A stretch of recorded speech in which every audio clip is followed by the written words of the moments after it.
Chapter 45. I and J.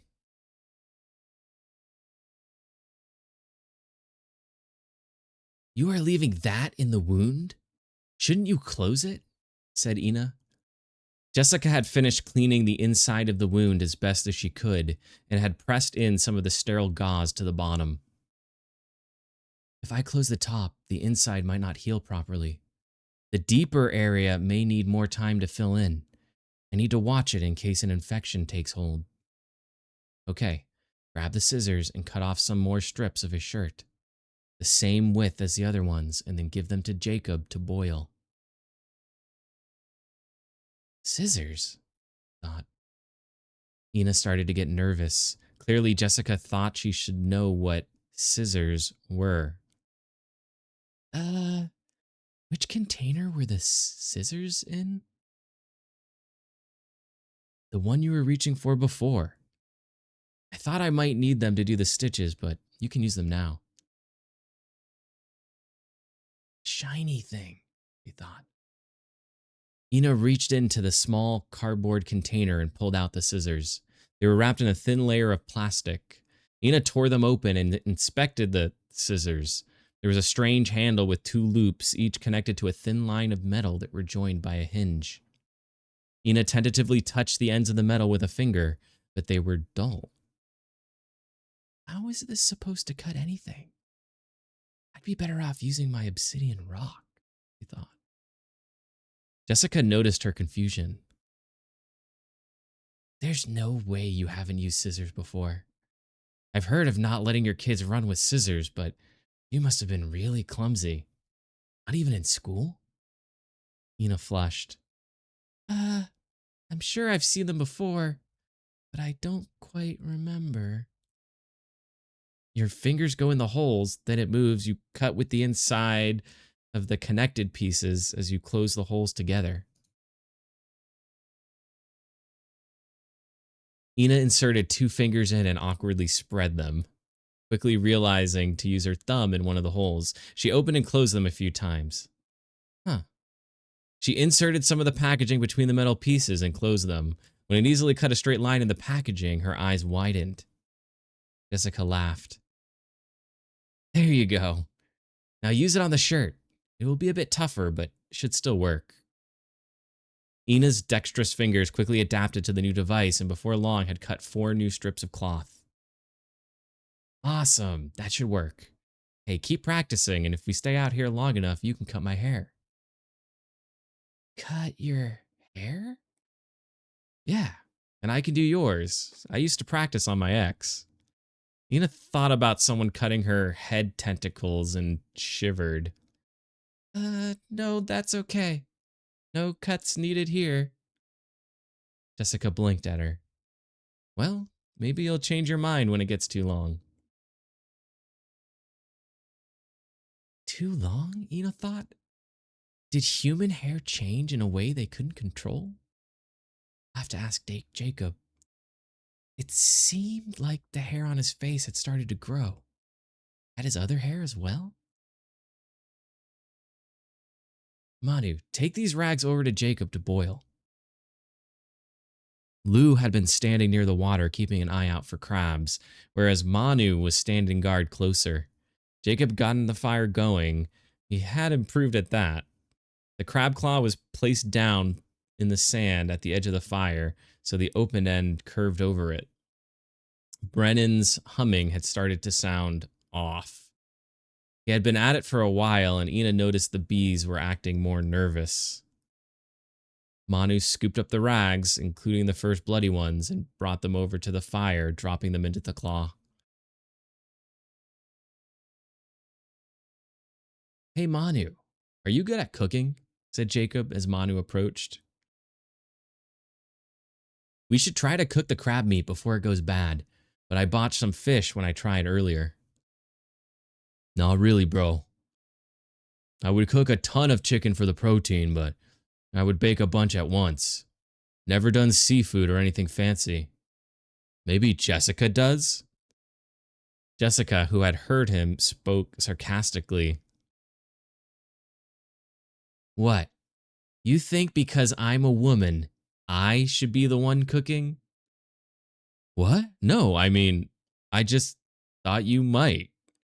Manu sounded a bit flustered. Jessica leaned over to Ina.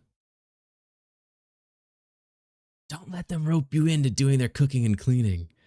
Hate an ex like that. Weaponized incompetence. We're doing the first aid.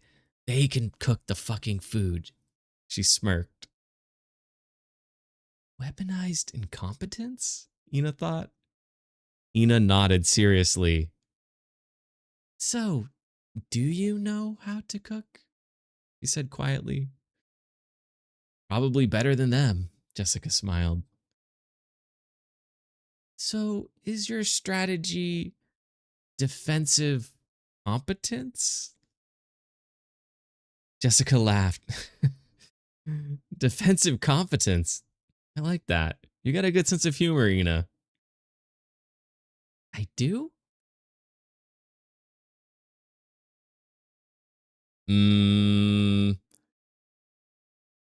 I do not have a particular proficiency with cooking, no. But I would recommend cooking the meat into thinner pieces so it cooks evenly. Seafood typically contains parasites, and we want to make sure they're all cooked the way through, said Brennan. His voice was starting to sound hoarse.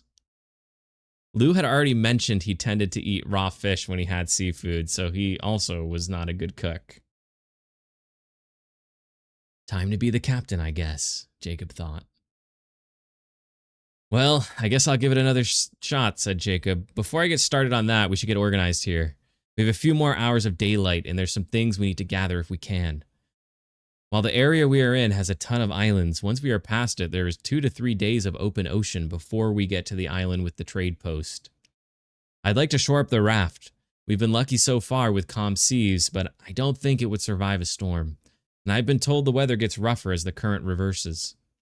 Unfortunately, I'm not sure we'll have time for that, as the reversal should be in 3 days. Which means we need to move on quickly. Our number one priority needs to be water. Everything else is secondary. To that end, we need to find it, but we also need to be able to store it. Anyone who stays here needs to help figure that out. I'm thinking if we can find a way to plug the tops of the crab claws, we can store water in them, at least enough to make it through the voyage. I would like Ina, Manu, and Lou to go out and look for it. Nakamura had mentioned he also left some of our other supplies here. He could be lying, but keep your eyes peeled. Bro, are you going to be safe here? Manu glanced at Jessica and Brennan, who weren't exactly fighters. I have the sword, and we have fire now. If they attack, we'll get on the ship and shove off. I guess to that end, we should probably get Matt on there before you leave in case we need to leave in a hurry. Excuse me. Yes, water. Very important. But please, look for some jelly flowers and bring them back if you find them. Jacob was surprised that no one argued. Matt was still unconscious, but stable and was placed into the raft. Okay, guys, be safe. Yell if you need help. If we have to use the raft, we should be nearby when you return. They left and Jacob got to work. First, he set up 2 Y-shaped pieces of wood on either side of the fire, then placed a long branch on top of them so that it bridged the top of the fireplace. Hey, before you start cutting the meat, get the claws off the other 2 crabs so we can start figuring out how to turn them into containers, said Jessica. Sure, said Jacob. He nodded and walked over to the other dead crabs. We really need to find other tools so this isn't the only thing we can use to cut stuff. Thankfully, it doesn't seem to go blunt, he thought. After the meat was removed from the claws and they were rinsed out, Jessica started experimenting with how to seal them, trying different cloth scraps, leftover vines, and wood pieces. Jacob cut the meat into strips and wrapped them over the spit he had created. Carefully watched as they cooked, but he didn't really know how to tell when they were done or how to time it. He would throw another piece of wood from a pile he had gathered next to himself at regular intervals. Ugh. Brennan had left the raft. He sighed and plunked down on the sand next to the fire. Captain, the bees are resting. His voice was raspy and quiet. Uh, that's good. Hey, Brennan, thanks for saving our asses last night. I'm not sure we would have made it without whatever that was you mixed up.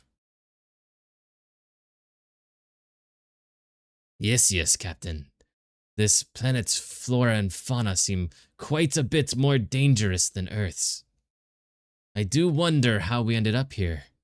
At first, I thought we had been kidnapped. But if so, where are our captors?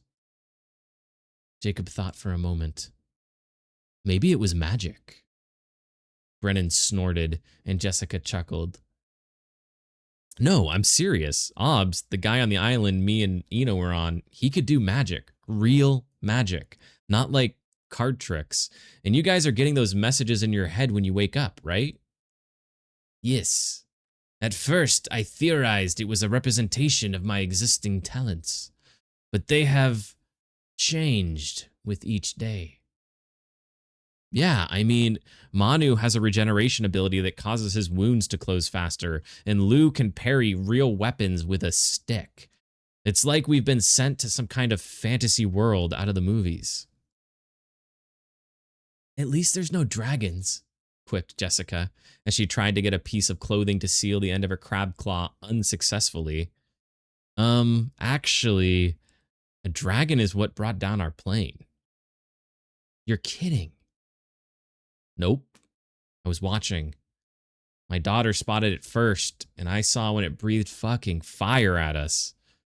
Our part of the plane got hit, and she didn't make it.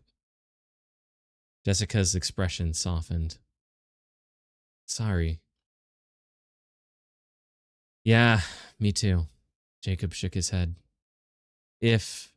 When we make it to the trade post, I think we should do something to remember the ones who didn't make it. Jacob stared at the dancing flames and his mind started to drift to Anna. How long has it been since I thought about her? He felt a pang of guilt.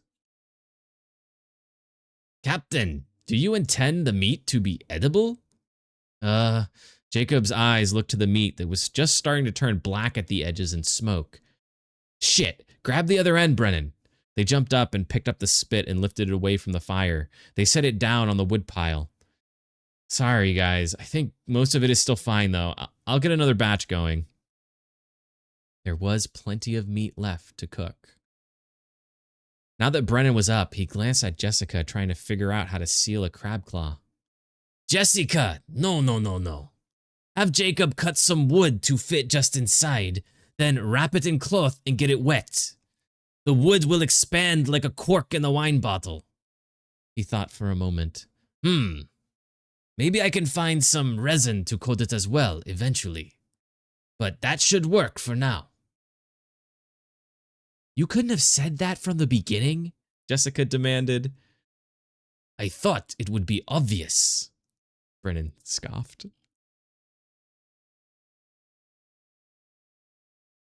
Ina had wanted them to split up. She was confident she could avoid any trouble if alone, but Manu refused. So the three of them headed back to the marsh. She was, of course, leading the way. She decided to check the marsh first based on her reasoning that if there was a spring or source of water, it would be in there somewhere. But also, she knew that that was where the other humans had gone. So if they had left any of the other supplies, they would likely be in that area. Bro, you sure you know where you're going? Shh. Ina shushed Manu. They finally reached the bush where Matt had been. This is where we found the Matt, look around here and see if they left anything else, whispered Ina. Try to be quiet. She eyed Manu. Sure, bro, he whispered. They fanned out, and with her perception, she was able to find a short trail that led up to a dense area of brush. She looked around carefully. There was a piece of luggage in the brush. She retrieved it easily and then realized what it was. Drown it, not this. She went to throw it back. Bro, what did you find? Manu had come up behind her. This? She held it out to Manu. He set it down and popped the top. It's the violin?